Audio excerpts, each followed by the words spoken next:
Well, there's a guy who's got a little YouTube channel, and I've been sending a lot of people his way. Node in a Network, and he's basically been reading all of the stuff in the footnotes of Maps of Meaning, where we're all sort of plugged in as like nodes on the network. Node in a network. There's a good username. A node in a network. The wrong model, because you're at the center of a network. You're a node in a network. This is Westworld Wednesdays number 4, and if you're just clicking on this, what I'm doing in this video is stitching together the first 3 parts I've done for Westworld Wednesdays, and they're all about a non-spoiler review of Episode 1, Season 1. And again, if you're just clicking on this because you're seeing Westworld, the type of review I'm doing is not something you're going to get in other places.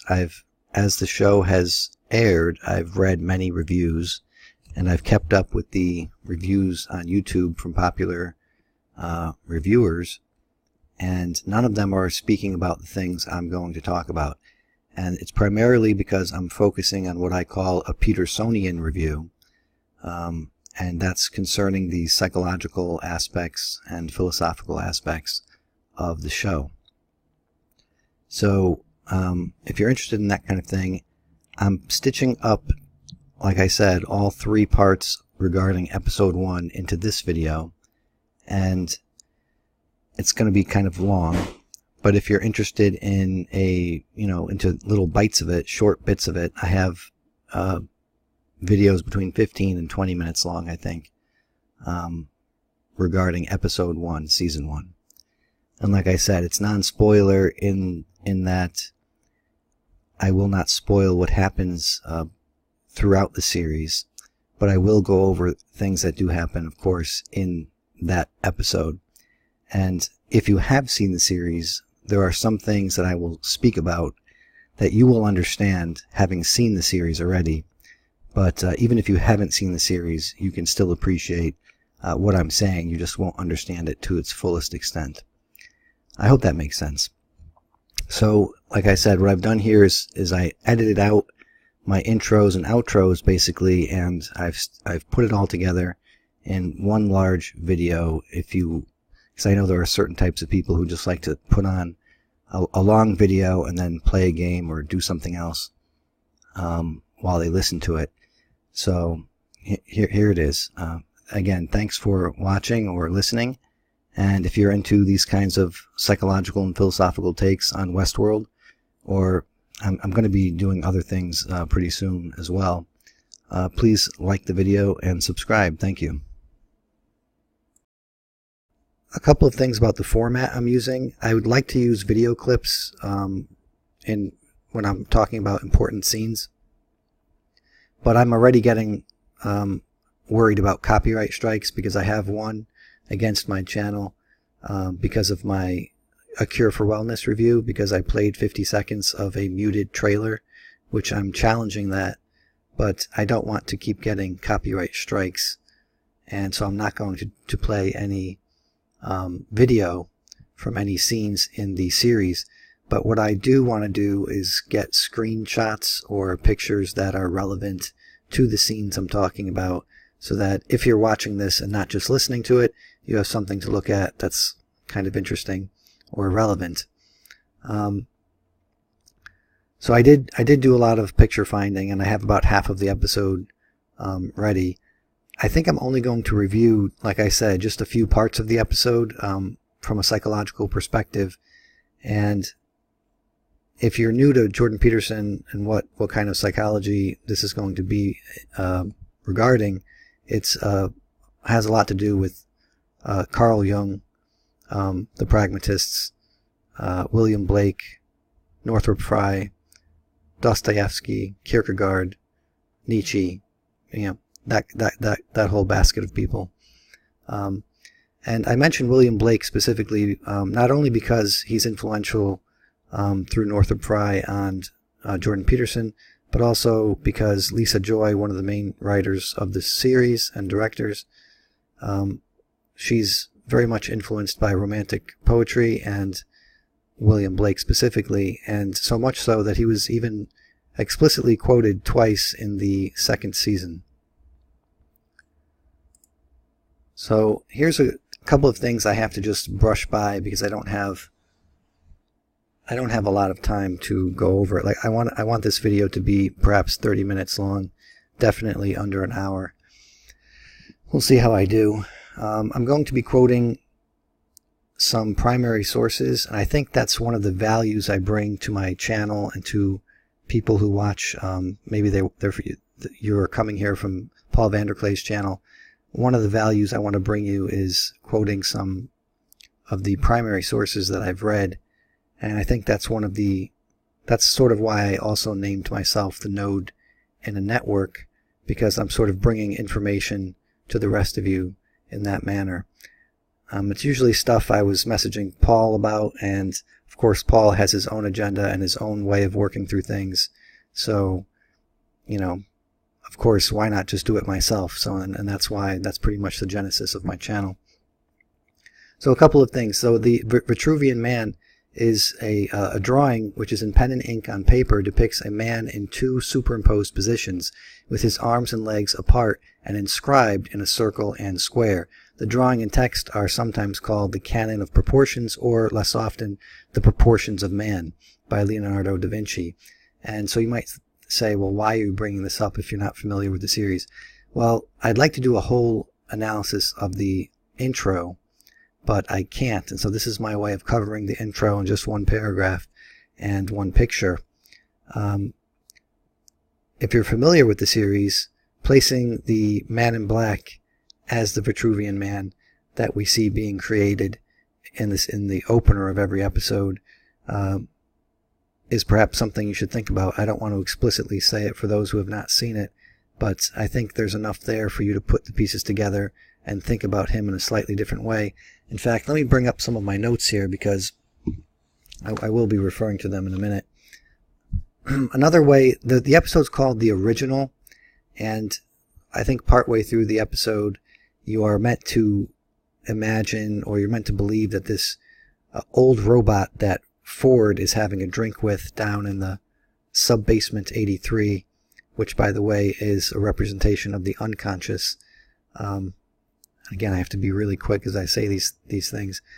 The sub-basement, not only is it a basement type of area, it's in disrepair, and so consciousness is sort of like the ordering factor of the mind.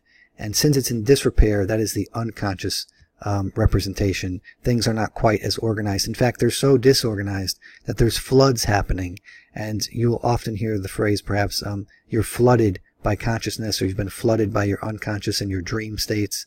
Water is a very classical example of, or an archetypal example of the unconscious kind of spilling into your conscious world. And so these few security team members and what's his name, Bernard, go down into this sub-basement 83 to find, what were they finding? They were looking for hosts that may be affected by something or other. And they have their flashlights, and they are acting sort of like consciousness. They're the ordering force. They are shining the spotlight on that which is disordered in order to order it.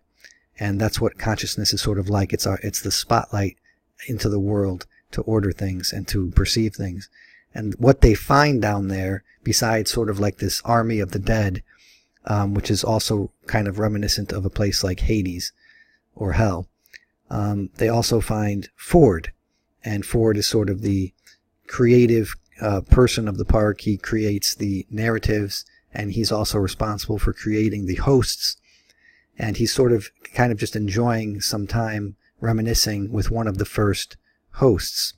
You're meant to think that that is one of the first hosts, but it is not. The reveal at the end of the episode, and this is not a major spoiler, I will talk of minor spoilers that are sort of reveals in episodes, and they're not even, I mean, if I'm saying it, it's not that big of a deal. But the reveal that's important to understand and know is that that was not the original the title's referring to. What we're led to finally understand is that the original they're talking about is Dolores. And that's important to keep in mind. So I think one of the other titles for this episode could have been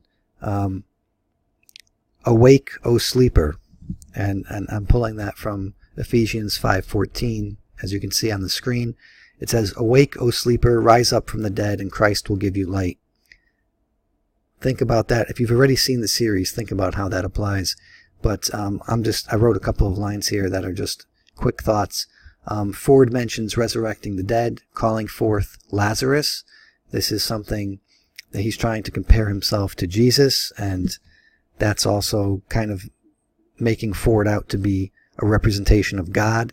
He's digging up that which is buried. He's bringing to light things laid to rest. And if you think about that regarding things that happen later on in the series, that makes a lot of sense and a lot of interesting sense to that effect. Dolores says when she's asked where she is, she says she's in a dream, and she's asked, "Do you want to wake up?" And she goes, "Yes, I'm terrified." Now her affect is not terrified, and I believe in this part of the scene, I think it's the very first minute of the show, we don't see her mouth move or anything like that, so I don't believe we're seeing it taking place right at that moment. And we hear Bernard speaking these words to her, and she's responding, "Yes, I'm terrified." She wants to wake up from the dream. And the dream is almost like the unconsciousness that these hosts are in. And the other kind of interesting thing that you see repeated in the episode a couple of times is this command. When they want the host to shut down, they'll say something along the lines of, "You're going to have a deep and dreamless sleep." And that is when the host shuts down. And that seems to be the kind of world the hosts are in, this deep and dreamless sleep of unconsciousness, of they're not self-aware, they have no awareness. And because of this, people feel comfortable abusing them in all sorts of heinous ways. But is it heinous if they're not aware of it, and if they have no feeling and so forth? That's one of the questions the show brings to us. So again, I'm quickly trying to go over this to make this video about 30 minutes long. You need an unconscious to obtain consciousness, and the unconscious is sort of the beginnings of your creative mind, and it's sort of it's the assemblage of the ego and so forth. And I'm going to quote actually, where is it here? I have books scattered all around me. The Origin and History of Consciousness by Erich Neumann, and this is a student of Jung, and it's on Jordan Peterson's reading list. I would highly recommend it. If you're going to read it, the only thing I would suggest is be very familiar with your world mythologies.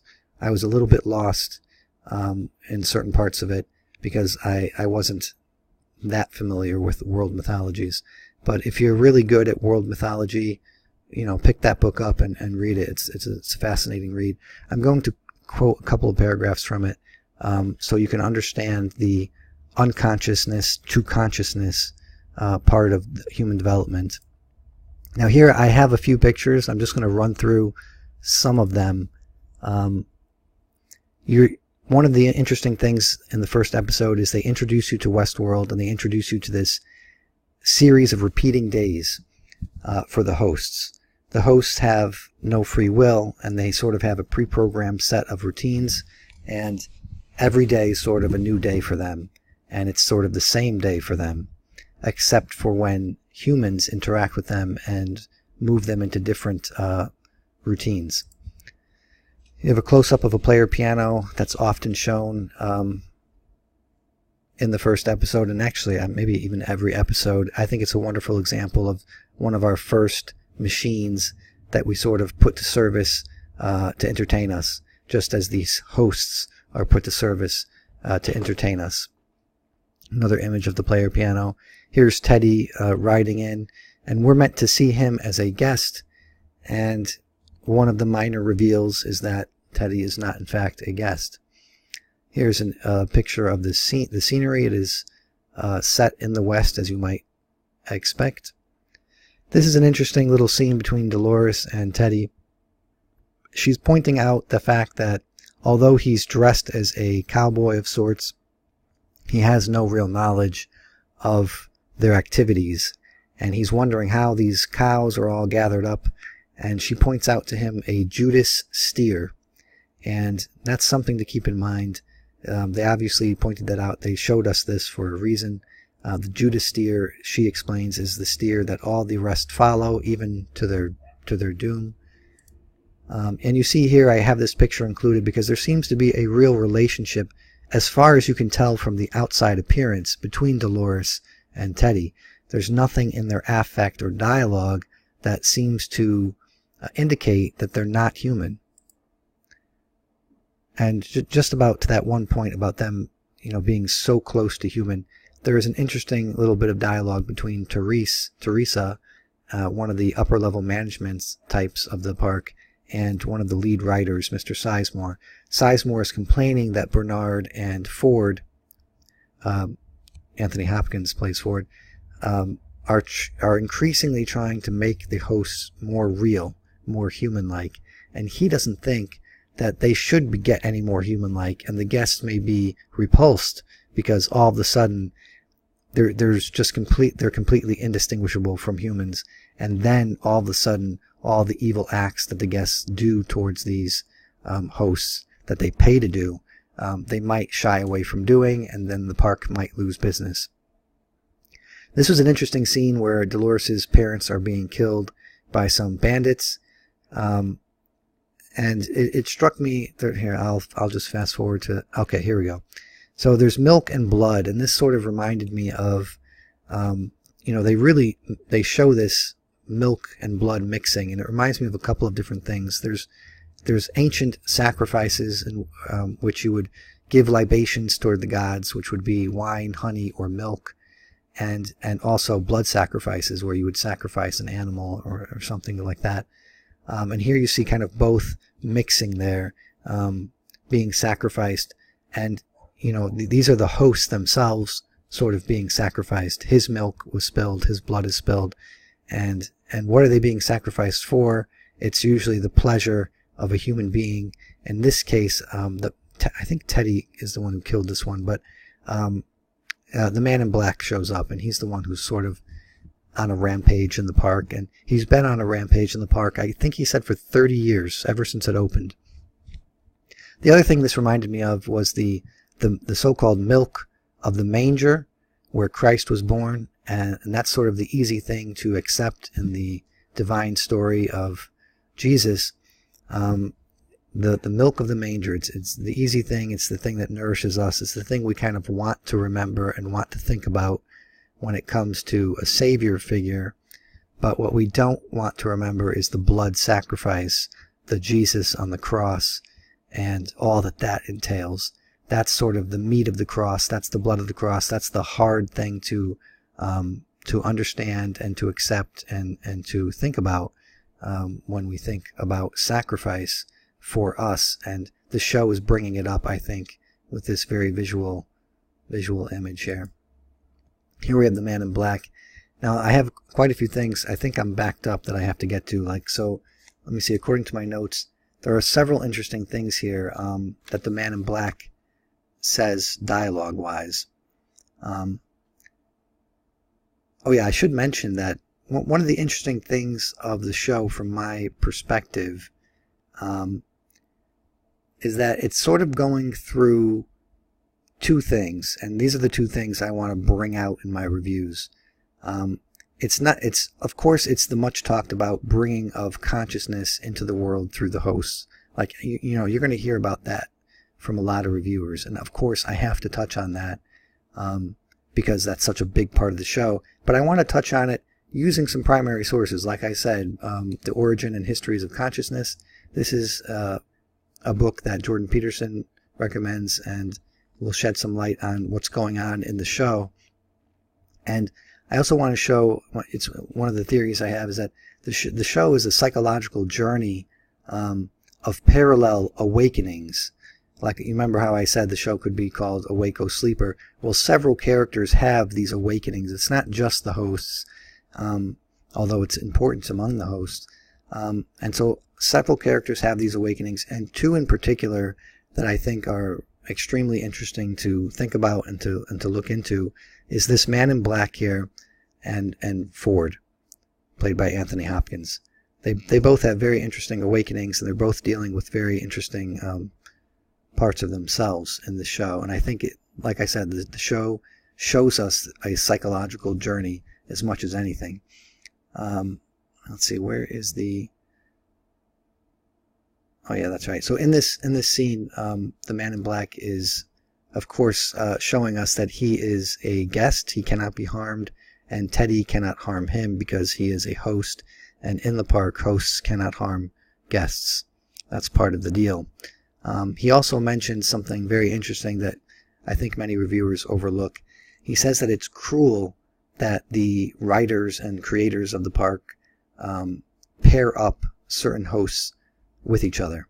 And so by that, he's very familiar with all the stories, and he knows that Teddy has been paired with Dolores. He is her love interest. They are fated lovers. They cannot help but be in love with each other, or at least have the beginnings of a relationship, because it seems like their day starts over and over again. And they seem to have some semblance of a history together, but it's kind of very thinly written, thinly laid out. And if you think about that, this idea that it's cruel that they're paired up together is an interesting thing to think about, because what it makes me think about, and I'll just give a personal story to demonstrate this. My father was he is a Marine, and he fought in World War II, and not just anywhere in World War II, he fought in the Battle of Iwo Jima. And so it was a horrendous place and a horrendous battle and a horrendous fight.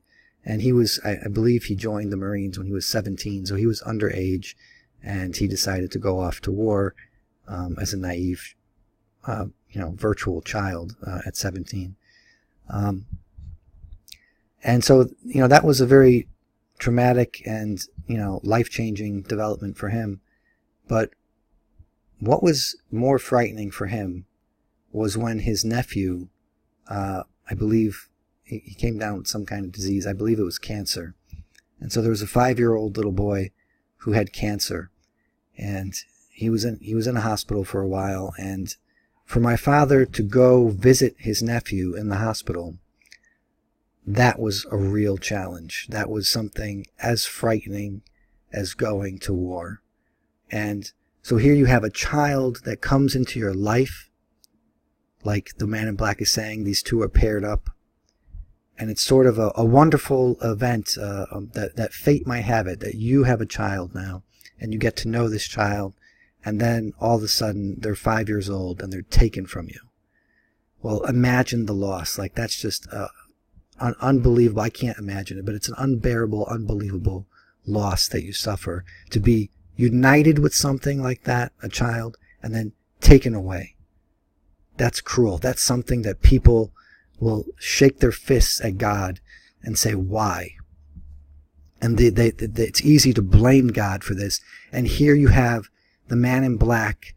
He's sort of doing that. He's saying, why do they pair you guys off? It seems kind of cruel. It would be better. This would be a better world for you. And he's almost showing empathy, though he's not truly empathetic. It's sort of a throwaway line for him. But he's almost empathetic. He's almost sorry that what he's about to do to Teddy is really devastating to Teddy. He's about to kill Teddy. And as Teddy dies, I believe I have a picture of this. Oh, this shows him caressing Dolores' face as if this is a very interesting gesture for you to think about. Teddy can't kill him. Teddy's killed. And now here we see through Teddy's eye, his dying eye, that the man in black is dragging Dolores into the barn. And at one point she says she'll do anything he wants, just don't, hurt Teddy or whatever. And he kind of slaps her around, saying that he's not here for her to willingly do what he wants. He's here for the struggle, for the most horrendous parts and inhuman parts of it. That's what he's there for. But anyway, so I think it's kind of interesting that originally, this was based off of a movie and a book by Michael Crichton. In the original, Teddy is the character that was the hero, and here it seems he's also the hero as well. But but heroes come in many guises, and this is where I want to read a little bit from the history of consciousness, the origins and history of consciousness. This is on page 210, I believe. And if you're a Jordan Peterson fan, you should be very interested in this. And if you know nothing about Jordan Peterson and you're only interested in Westworld, this should still be interesting and insightful for you to understand the character development. The discovery and the reality of the psyche corresponds mythologically to the freeing of the captive and the unearthing of the treasure. The primordial creative powers of the psyche, which in the creation myths were projected upon the cosmos, are now experienced humanly as part of man's personality, as his soul. Only now does the hero become humanized, and only through this act of liberation do the transpersonal processes of the unconscious become psychic processes within a human person. By freeing the captive and raising the treasure, a man gains possession of his soul's treasures, which are not just wishes, i.e. images of something he has not got but would like to have, but possibilities, i.e. images of something he could have and ought to have. The task of the hero is to awaken those sleeping images that can and must come forth from the night in order to give the world a better face. Very interesting how this plays in, doesn't it? To awaken the sleeping images of the night to give the world a better face. This is very interesting stuff. He goes on to say, the reality of all culture, our own included, consists in realizing these images which lie dormant in the psyche. All art, religion, science, and technology, everything that has ever been done, spoken, or thought, has its origin in this creative center.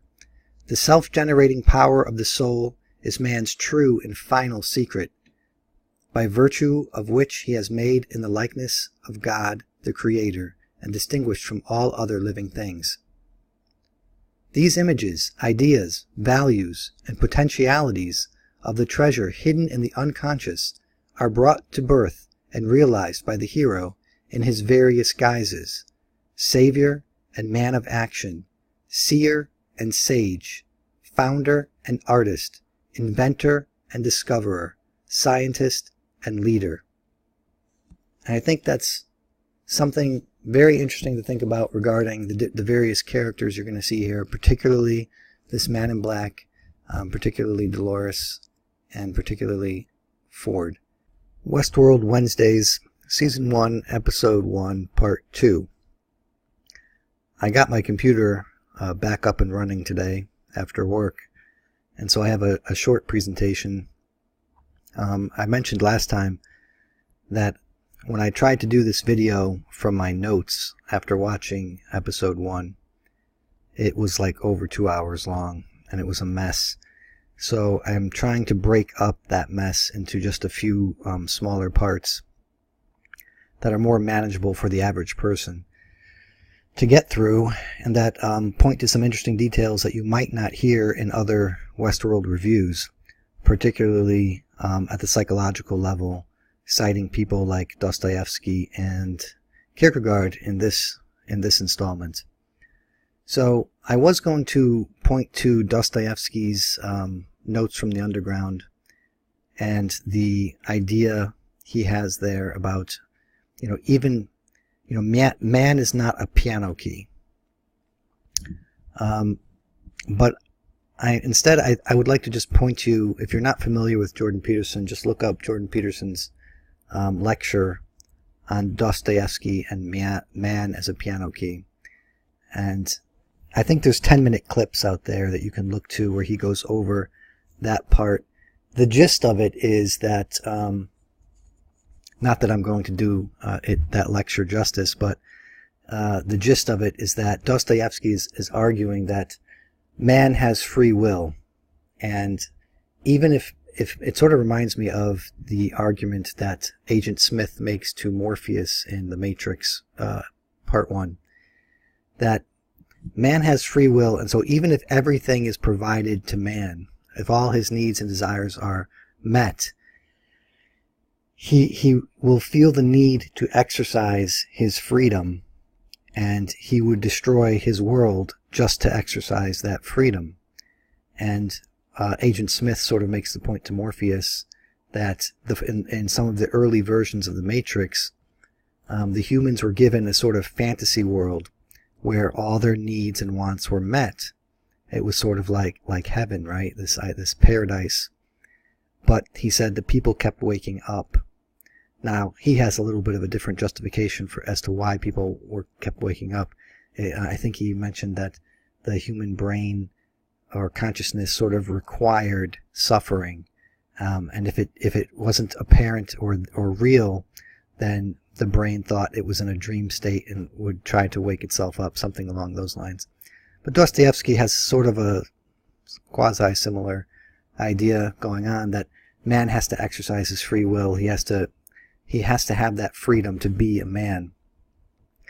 And I'm sort of linking this in with the player piano idea here.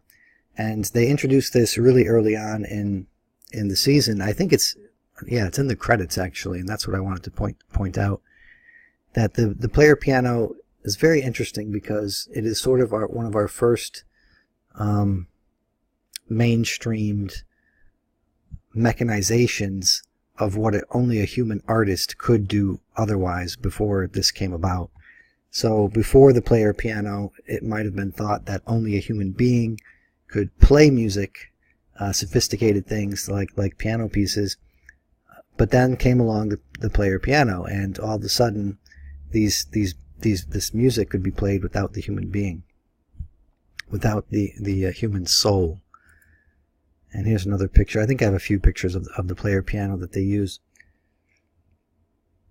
And they have the player piano represented in a couple of ways. They have this traditional type of player piano that you're familiar with, but then in Ford's office there is another piano set up there, and it's a regular piano, but the reason why I say it's a player piano is, well, he uses it as such because he has a host sitting there, and the host is only turned on and off to just play music for him. So again, he sort of replaced the human being with something with no free will, that's just mechanical, in order to play music that humans formerly played. So that's just a little bit about the player pianos that I thought was interesting. Of course, the player piano is sort of stuck in a loop, like you'll see in episode 1. The host talk about loops, or the engineers talk about the hosts being in loops. Dolores wakes up over and over again to sort of the same day where she has her routine. And that sort of is, I think it's also meant to make comparisons to our own life. We wake up, we sort of have our own loops we go into. We wake up, we eat, we shower, whatever, we go to work, we have our commutes. These are our loops.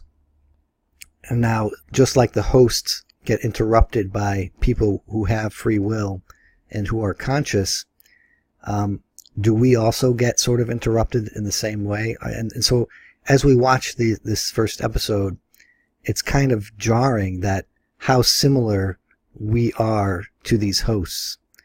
You know, on practically every level of analysis, we're the only thing you can say is that the host technically at this level is not self-aware, whereas we are self-aware. And now you can argue to what extent and so forth. Oh, yeah, I just have another picture here. Yeah, so this is like the sort of the coding inside the machine, and you can see all the bits and pieces working. I think in that metaphor and epistemology video, I quoted Nietzsche saying, look, you know, does man ever see himself encased in a glass case with a spotlight on all his inner workings, sort of like this? That's what this reminds me of. That so man doesn't have that self-knowledge. As far as he knows the truth of things, he doesn't even know how his inner workings are working. He doesn't see the flow of his blood, or the air in his respiration, or his intestines entangled up inside of himself. And he can't even control, a lot of the, his heartbeat or his breathing. Well, his breathing to some extent, but his inner processes he can't even control. So again, it sort of reminds me of the mechanistic nature of man, if you think in those terms. And I think in our day and age, it's hard not to think in those terms. That's sort of how a modern mind has been trained to think. And these are some hands playing, I believe, in the opening scene. You have a host sitting down to play the piano. Again, this is a human act, but it's being done by a machine at the human level of playing. And this particular host does not yet have their skin, so it makes it even more horrific that the human is being replaced sort of by this unliving thing. And this is another shot of them about to play the piano. But here you can see the hands, I think, are being removed. So the host is removing his hands, and the piano yet still plays. The machine can still produce the music. Now, the other thing I wanted to touch on was this reading by Kierkegaard, although there is probably a lot more to say about this piano, about man being a piano key, having free will, and so forth, and having the desire to wake up. I think you could see this applies to later in the season, and I won't talk about spoilers, but if you've already seen the show in its entirety, then you'll see that this idea of man not being a piano key and wanting his freedom to get out of his loops and so forth, this definitely plays into the show. So, but I wanted to get into this reading by Kierkegaard, and I skipped the reading by Dostoevsky just because I thought it was too long. But this Kierkegaard reading, I think it's only 2.5 pages, barely, and it's really fitting for the show and for one particular character that maybe two characters maybe, but you'll see. So Kierkegaard says, this is from The Sickness Unto Death, a Christian psychological exposition for upbuilding and awakening. Quote, "To lack infinitude is despairing reductionism, narrowness. Of course, what is meant here is only ethical narrowness and limitation. As a matter of fact, in the world there is interest only in intellectual or aesthetic limitation, or in the indifferent, in which there is the greatest interest in the world, for the secular mentality is nothing more or less than the attribution of infinite worth to the indifferent. The secular view always clings tightly to the difference between man, and naturally does not have any understanding of the one thing needful, for to have it is spirituality, and thus has no understanding of the reductionism and narrowness involved in having lost oneself, not by being volatilized in the infinite, but by being completely finitized, by becoming a number instead of a self, just one more man, just one more repetition of this everlasting one and the same. Despairing narrowness is to lack primitivity, or to have robbed oneself of one's primitivity, to have emasculated oneself in a spiritual sense. Every human being is primitively intended to be a self, destined to become himself, and as such every self certainly is angular, but that only means that it is to be ground into shape, not that it is to be ground down smooth, not that it is utterly to abandon being itself out of fear of men, or even simply out of fear of men not to dare to be itself in its more essential contingency, which definitely is not to be ground down smooth, in which a person is still himself for himself. But whereas one kind of despair plunges wildly into the infinite and loses itself, another kind of despair seems to permit itself to be tricked out of itself by the others, quote unquote. Surrounded by hordes of men, absorbed in all sorts of secular matters, more and more shrewd about the ways of the world, such a person forgets himself, forgets his name divinely understood, does not dare to believe in himself, finds it too hazardous to be himself, and far easier and safer to be like the others, to become a copy, a number, a mass man. Now, I'm just going to take a slight break here to interject who I might be talking about, because I know that the first part of that is kind of tough to get through, and some of Kierkegaard is of course, like your standard philosophical text. But I think now we're starting to break free from the philosophical text and into something that's more understandable. And so, especially, that last sentence, such a person forgets himself, forgets his name divinely understood, and so it doesn't believe in himself, and so forth. Because he is too, what does it say? Surrounded by hordes of men, absorbed in all sorts of secular matters, more and more shrewd about the ways of the world. So who does that remind you of in this series? And, if you've only watched the first episode, perhaps you don't know, but it's not too much of a spoiler to say that the man who knows so much about, Westworld and about the world in general, who has forgotten himself, I think I have a picture. Ah, yes, it's this. This is sort of why I put this up here. It's the man in black. And I think this quote is definitely applicable to him. And I'm going to read on this. The second part of the quote is definitely more understandable than the first part. And you can see exactly why the proportions of man, as I show on the screen here, is applicable. Now this is back to Kierkegaard. Now this form of despair goes practically unnoticed in the world. Just by losing himself this way, such a man has gained an increasing capacity for going along superbly in business and social life, indeed for making a great success in the world. Here there is no delay, no difficulty with his self and its infinitizing. He is as smooth as a rolling stone, as current, passable, as a circulating coin. He is so far from being regarded as a person in despair that he is just what a human being is supposed to be. As is natural, the world generally has no understanding of what is truly appalling. The despair that not only does not cause one any inconvenience in life, but makes life cozy and comfortable, is in no way, of course, regarded as despair. That this is the world's view is borne out, for example, by practically all the proverbs, which are nothing more than rules of prudence. For example, we say that one regrets 10 times for having spoken to once for having kept silent. And why? Because the external fact of having spoken can involve one in difficulties, since it is an actuality. But to have kept silent, and yet this is the most dangerous of all. For by maintaining silence, a person is thrown wholly upon himself. Here actuality does not come to his aid by punishing him, by heaping the consequences of his speaking upon him. No. In this respect, it is easy to keep silent. But the person who knows what is genuinely appalling fears most of all any mistake, any sin that takes an inward turn and leaves no outward trace. The world considers it dangerous to venture in this way. And why? Because it is possible to lose. Not to venture is prudent, and yet, precisely by not venturing, it is so terribly easy to lose what would be hard to lose. However much one lost by risking, and in any case, never this way so easily, so completely, as if it were nothing at all, namely, oneself. If I have ventured wrongly, well then life helps me by punishing me.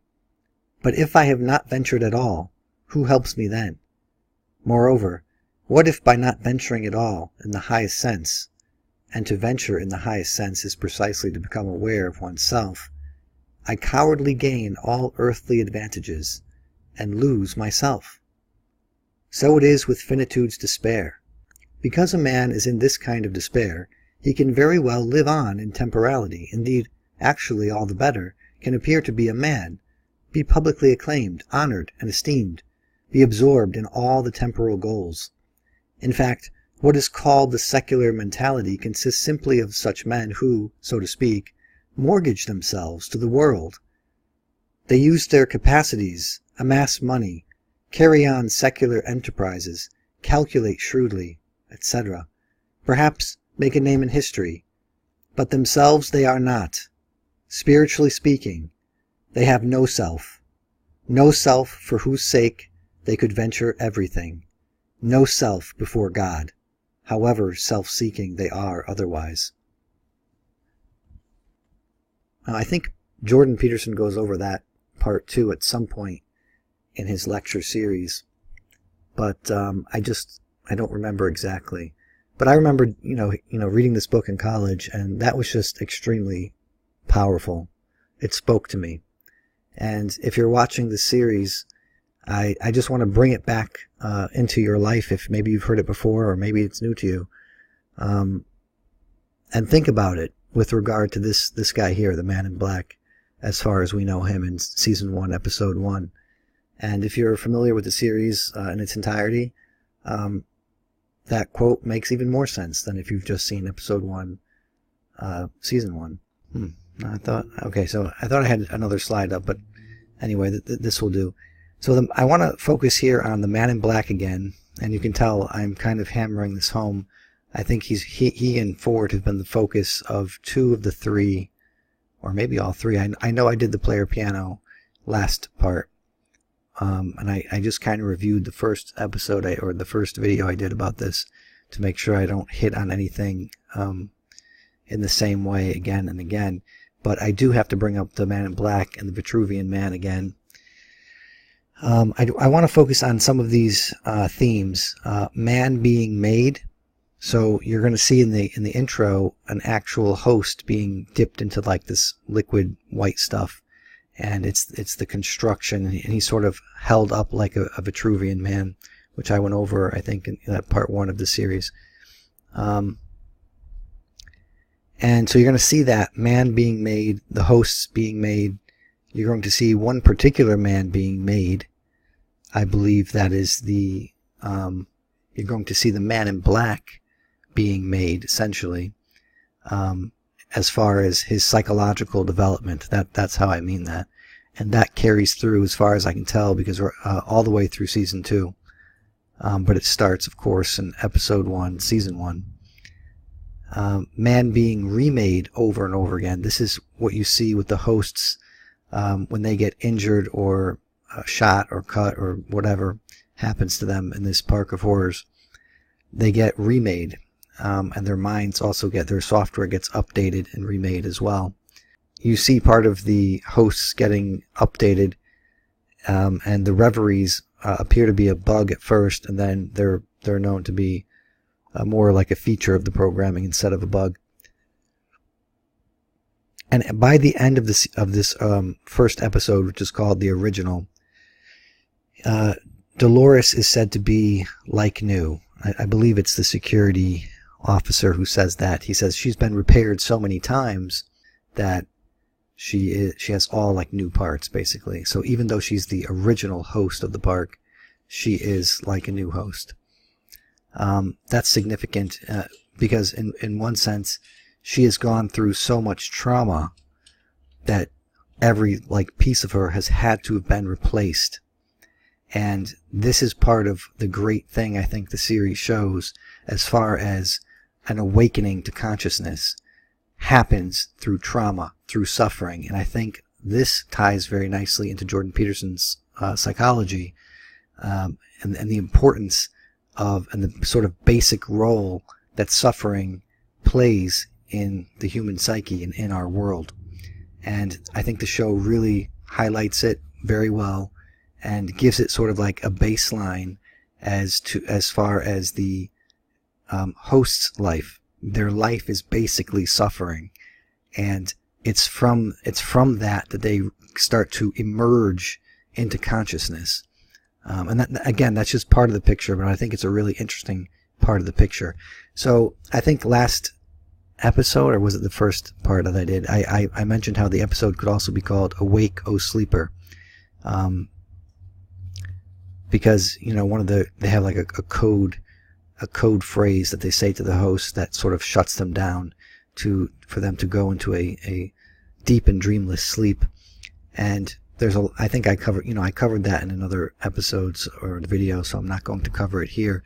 But what I wanted to say here was to also bring up another biblical passage from Revelations 21, verse 5. Behold, I make all things new.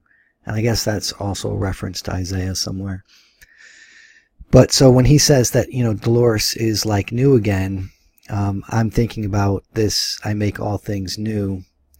And who is making all things new? It's this creator of the park. He hires all of these people this company hires all these people to work on these robots, these hosts, and give them new parts, give them new minds, to make them new again. And I think we're going to see the ultimate update, the ultimate making new again, coming soon in the series. And how does that also apply to the Man in Black, to make him new again? That's something to think about as you watch the series. This is a picture of the Mesa, and I don't think I touched on this before, but this kind of reminds me, they have this big holographic projection in the Mesa of the park, and all of these important people seem to like monitor what the mortals do down on the earth. It reminds me of the gods looking down onto earth, the Greek gods, let's say, looking at men as like game pieces on a chessboard or something like that. I might have mentioned that before, but it's worth mentioning again. That, and also the Mesa is in this high point of the park. It's in a mountain. That's where the gods, typically were. They were up high. And in this case, they're up high, but they're also within. They're deep within the mountain, which I think is interesting. Now, I have here Ford's mistake. I don't think I mentioned this before, but he does have an interesting conversation with Bernard about mistakes, and Bernard didn't want to mention a mistake, but Ford says that there's, nature has used trillions upon trillions of mistakes to create to create humanity, and the cost of every mistake was always death. So, you making a mistake in programming or me making a mistake in programming is not really that bad. It's not going to be costing lives. Wink and a nod right there. So is Ford's programming of the Reveries a mistake? Is he mistaken in his goals? If it's not a mistake, if the Reveries were something intentional, to what end? And is he mistaken in pursuing those ends? These are something to think about as you watch the series, or to reflect upon if you've already watched the series. Is he replacing nature and God by constructing? It's no longer evolution that's taking place. It's him. He's creating the next creature, the next conscious being. Is he making up for past mistakes? That's also something interesting to consider as more about him is revealed and more about the park is revealed. Now, I think this is the last prepared slide I have, yeah. And I'm going to just quote from the book, The Origins and History of Consciousness by Erich Neumann. Again, Jordan Peterson refers his listeners to this book, and it's a very interesting book written by a student of Jung. And the part I'm going to go over is just a couple of pages about the development of ego consciousness and how that eventually becomes the Christ soul in every Christian. So it's like I think I find it very fascinating. So, and I think it's very applicable to the show. So I'll go back to this. Is an interesting. I like the look of this eyeball on the screen. Okay, so as I'll quote now from the book. It's page 125. The creation myth, the separation of world parents. As we have already pointed out, it is consistent with the conscious-unconscious structure of the opposites that the unconscious should be regarded as predominantly feminine and consciousness as predominantly masculine. Just as an aside, you'll recall that Jordan has recently gotten in trouble, so-called in trouble, by saying certain things are mythologically feminine and masculine and so forth. Well, this is bringing sort of the same thing up. And this book, in like 400 or 500 pages, sort of explains that in detail. This correlation is self-evident because the unconscious, alike in its capacity to bring to birth and to destroy through absorption, has feminine affinities. The feminine is conceived mythologically under the aspect of this archetype. Ouroboros and Great Mother are both feminine dominants, and all the psychic constellations over which they rule are under the dominance of the unconscious. Conversely, its opposite, the system of ego consciousness, is masculine. With it are associated the qualities of volition, decision, and activity, as contrasted with the determinism and blind drives of the preconscious, egoless state. The development of ego consciousness, as we have sketched as we have sketched it, consisted in its gradual emancipation from the overpowering embrace of the unconscious, which was exerted to the full by the Ouroboros and, to a lesser degree, by the Great Mother. Observing the process more closely, we found that its central features were the growing independence of masculinity, originally present only in the germ, and the systematization of ego consciousness, of which, in the early history of mankind, as in early infancy, only the smallest beginnings could be detected. The stage of separation of the world parents, which initiates the independence of the ego consciousness by giving rise to the principle of opposites, is therefore also the stage of increasing masculinity. Ego consciousness stands in manly opposition to the feminine unconscious. This strengthening of consciousness is borne out by the laying down of taboos and of moral attitudes, which delimit the conscious from the unconscious by substituting knowing action for unwitting impulse. The meaning of ritual, irrespective of the useful effects which primitive man expects from it, lies precisely in strengthening the conscious system. The magical forms by means of which archaic man comes to terms with his surroundings are, all other considerations apart, anthropocentric systems of world domination. In his rituals he makes himself the responsible center of the cosmos. On him depends the rising of the sun, the fertility of crops, and all the doings of the gods. These projections, and the various procedures by which the great individuals distinguish themselves from the herd as chiefs, medicine men, or divine kings, and the demons, spirits, and gods, are crystallized out from a welter of indeterminate powers, we know to be expressions of a centering process that imposes order upon the chaos of unconscious events and leads to the possibility of conscious action. Although nature and the unconscious are ordinarily experienced by primitive man as a field of unseen forces which leave no room for chance, life remains chaotic for the germinal ego, dark and impenetrable, so long as no orientation is possible with regard to these forces. But orientation comes through ritual, through the subjugation of the world by magic, which imposes world order. Even though this order is different from the kind we impose, the connection between our conscious order and the magical order of early man can be proved at all points. The important thing is that consciousness as the acting center precedes consciousness as the cognitive center, in the same way as ritual precedes myth, or magic ceremonial and ethical action precede the scientific view of the world and an anthropological knowledge. Now, as another aside, if you're familiar with Jordan Peterson, that's exactly what he's always been saying, is that we act first. We dramatize what we know before we actually know what we know. So if you want to hear that again, I'll just read that sentence again. The important thing is that consciousness as the acting center precedes consciousness as the cognitive center, in the same way as ritual precedes myth, or magic ceremonial and ethical action precede the scientific view of the world and anthropological knowledge. The center common to conscious action through the will and to conscious knowledge through cognition is, however, the ego. From being acted upon by external forces, it develops slowly into the agent, just as it ascends from the state of being overpowered by revealed knowledge into the light of conscious knowledge. Once again, this process is first accomplished not in the collective parts of the group, but only in the great, i.e. differentiated individuals, who are the representative bearers of the group's consciousness. They are the institutional forerunners and leaders whom the group follows. The ritual marriage between fructifier and earth goddess, between king and queen, becomes the model for all marriages between members of the collective. The immortal soul of the divine king Osiris becomes the immortal soul of each and every Egyptian, even as Christ the Savior becomes the Christ soul of every Christian, the self within us. In the same way, the function of the chief, which is to will and to decide, becomes the model for all subsequent acts of free will in the ego of the individual.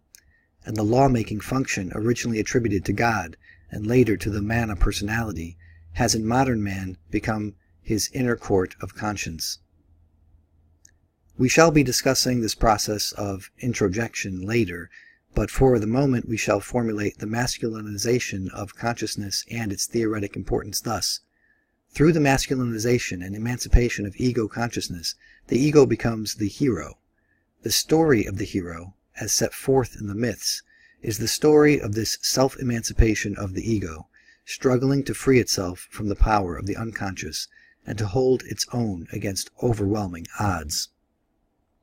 So there's a lot there, and hopefully if you're thinking about Westworld as I read that, as you probably are since you're watching a Westworld review, if you've already seen the series, you can put some pieces together. And if you haven't, what I would say is that there's a couple of different things happening here.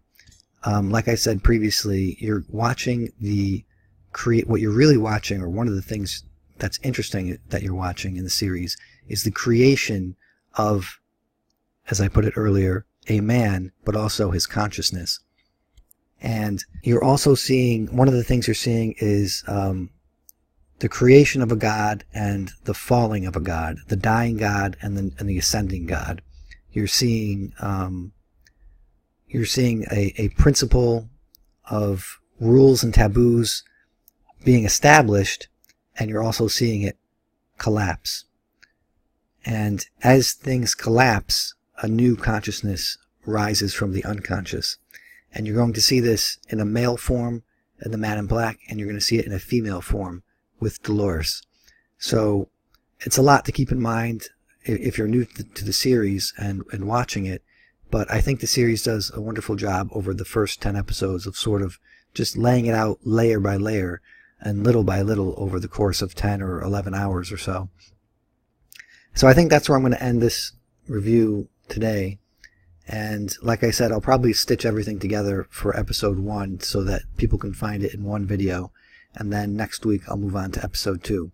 So if you like these kind of psychological/philosophical reviews of Westworld, and you're interested in these primary sources that I'm quoting, and Jordan Peterson and so forth, make sure you hit the like button and subscribe. Thank you.